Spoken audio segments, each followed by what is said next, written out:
play so many guys minutes after the last game when some of the starters, played heavy minutes? What's the value in that in a game like this? I think it's really important because those guys deserve it. I think I made a big mistake the other night not playing the bench more. I thought down the stretch we weren't able to get stops against Marquette because I just kept guys out there too long. So no matter what, I was going to make a conscious effort of making sure we got to the bench. And then starting Rodney for DeShawn. Yeah, Rodney. It was.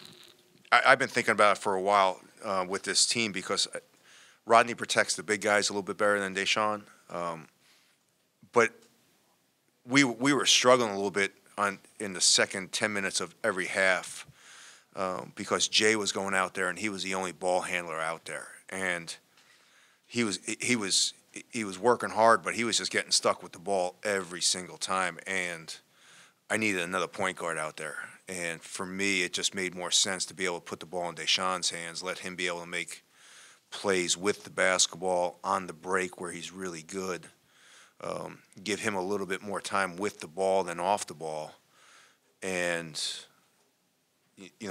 we've worked, that's how we practice. So I was never getting to that in the game because of starting him. So it was just, a simple, let's protect the big guys with Rodney and let's protect the second unit and give DeShawn a better chance of being successful by putting the ball in his hands. Forcing 8 turnovers in their first, I think, 10 possessions. How much that kind of set the tone? You know what? We didn't practice very good on Sunday. Everybody's feelings were really hurt. I let them have a bad Sunday, and then we came back yesterday and practiced really good yesterday. We were very spirited. We were very focused, and I thought that first group, that first possession, we went into Julian right away because we just didn't give him the ball enough. And again, a new team trying to get used to who to throw to, when to throw it to. And I thought Julian set the whole tempo with we threw it in. He didn't rush it. He kicked it out. We got a wide open 3. Even though we didn't make it, I really thought that set the tone because I was on the team when we watched film on Sunday about getting the basketball into Julian Reese. And so for me to make the conscious effort to throw it in the first possession, and then for him to kick it back out after he didn't get that many touches, I just thought he set the tone being unselfish. And then defensively, they make a prayer in the first possession, but it was as good a defensive possession as you could have to start the half. So I just thought we kind of got them on their heels right away. Hey, Coach, just want to ask what you saw from the new starting lineup, what you like. We really nothing that much drastic. I mean, we started off against Florida Atlantic, 15-0, and we started out today good. Again, I think the biggest thing is just I think we're able to space the floor out a little bit better. Rodney's obviously a very willing shooter, where DeShawn's much more of a willing passer. So now when you have, obviously Jacoby who's shooting a very high percentage, Selton who's a very good shooter, and now Rodney, you have 3 guys who are ready to pull the trigger, where DeShawn's a much more, I'm going to try to make the next pass guy. I thought it put a little bit more pressure on their defense. And then you guys are playing, I think it's 5 or 6 sub-300 KenPom teams this non-conference. What do you take away from games like those or against opponents? I don't know. Manhattan beat Fordham. So sometimes KenPom's full of shit. Kevin, first off, how's Jordan doing? Jordan's fine. He bruised his. He had a slight bruise yesterday in practice. He could have played.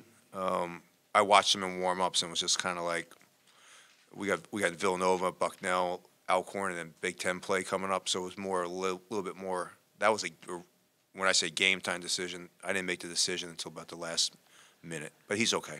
And then with Jay and with Malachi, 2 guys at different ends of the experience spectrum, just what do you feel like they can get out of a game like this, and how much do you think they are a factor for you moving forward? Yeah, I mean, I think, our schedule is the same as everyone's schedule. You play these games and you play Marquette's because you got to get tested and see what you have to work on, and then you play these games because you have a really, really good young player like Malachi Palmer that needs game experience.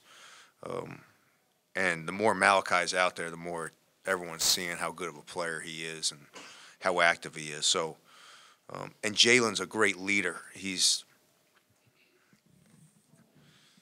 he's a very mature young man that knows who he is and is very comfortable in his own skin. And I think he's great. He's great for Malachi.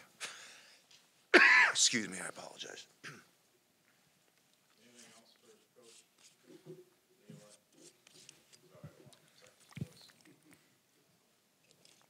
Kevin, a few instances where we saw Selton get really aggressive, sort of just trying to create his own shot. I know slightly slow start to the season, just coming off the injury, but what have you seen from him as he's gotten maybe a little more comfortable? Yeah, Selton's still trying to figure everything out. I think he'll get more and more comfortable. I think he'll get better and better as the year goes on. I think he's, came off the bench last year, and now he's starting, and whole new team. More for him being off the ball is a little bit more of a learning process and a little bit more of